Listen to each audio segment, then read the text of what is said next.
Hi everyone, this is Sano from Non-Canon, here to give you a one-word review of Yooka-Laylee.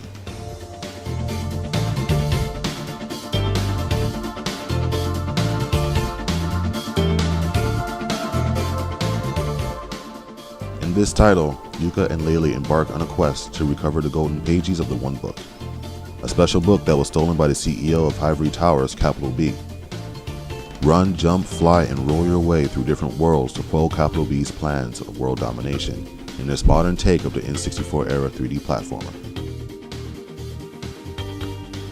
This game is meant to be a spiritual successor of the Banjo-Kazooie franchise, and it makes no attempts to hide it, even if at times it feels like they just changed some names around.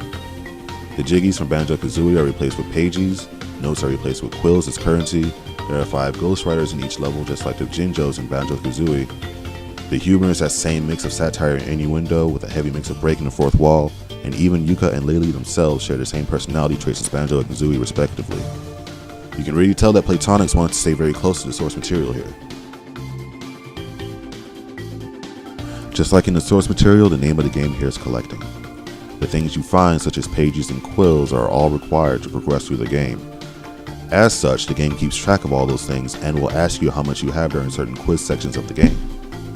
And at times, certain collectibles are required to get more collectibles.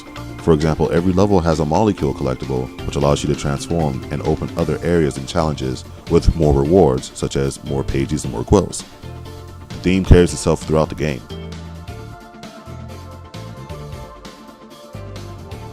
The worlds you visit in the game are very colorful, and no two are the same. You travel between a frozen tundra to a swamp, casino, and more. Even though there are specific themes to each world, the things you do in them can be just as random as one can expect. And that randomness of these quests lends itself very well to the overall goofy tone of the game. An interesting mechanic, though, is the ability to expand the world. You can spend some of your collected pages to add allegedly more difficult challenges to any of the worlds you visit.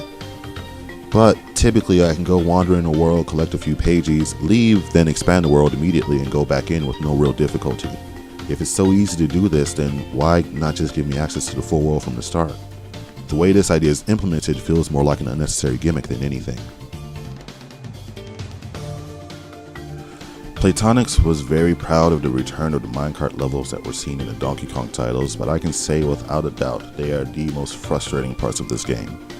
It's typically pretty hard to see what's coming, so you get surprised a lot. The controls are mapped horribly with both boosting and braking being given to the left analog stick.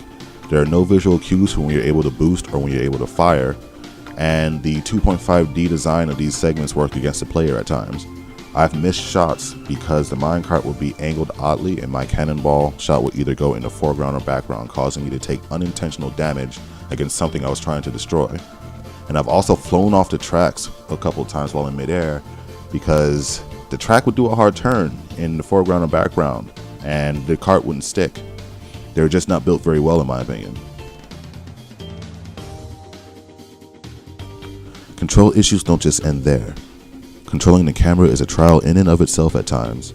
There's no reliable auto tracking system for projectile attacks, so I wind up running around in circles a lot trying to make use of some of Yooka and Laylee's more useful abilities. And you can't grapple while in midair, which I feel is an odd decision in a game where jumping is second nature. My one word for this game is unrefined. As someone who grew up playing 3D platformers, I may have generated fairly high standards, I'll admit that.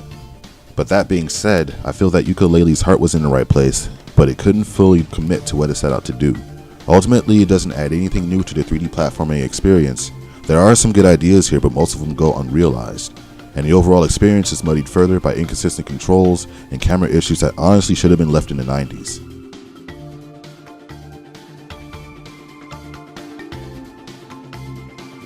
Thank you all for watching.